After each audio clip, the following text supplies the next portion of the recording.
Dans cette vidéo, vous allez découvrir une clé vraiment fondamentale si vous voulez planter une forêt-jardin. Ici, vous le voyez, on a fait quelque chose de tout à fait spécial. On a planté sur une ligne de niveau.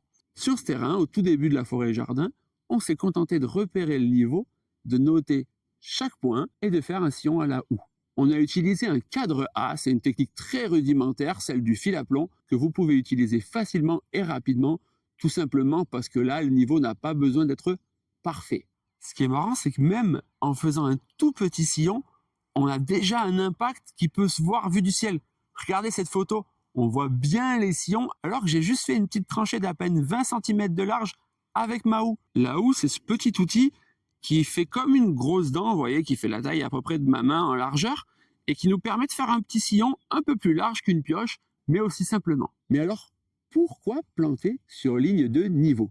Parce que ça va vous permettre de ralentir et de stocker l'eau. Vous le savez, si l'eau arrive brutalement, elle peut tout ravider. Je vous ai déjà fait plusieurs vidéos où je vous parle de l'importance d'améliorer son sol.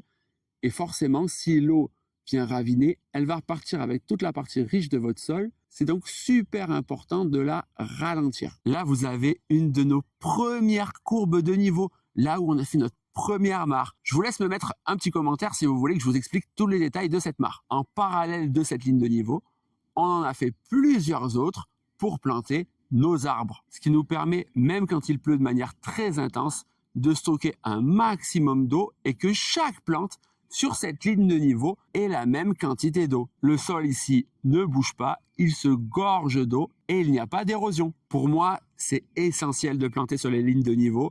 Et quand on regarde l'agriculture ancestrale, on voit que ça a toujours été fait. Malheureusement, actuellement, souvent, on essaye de remplir les parcelles au maximum et on a énormément d'érosion. Si vous avez de l'érosion, à la fois, vous ne pouvez plus stocker l'eau, à la fois, vous allez perdre votre sol et donc vous allez être obligé tout le temps de mettre des engrais ou des pesticides. Ça montre tout l'intérêt de la permaculture, d'analyser en amont pour faire les bons choix ensuite et se minimiser le travail. C'est justement tout ce qu'on vous apprend à faire lors de nos stages.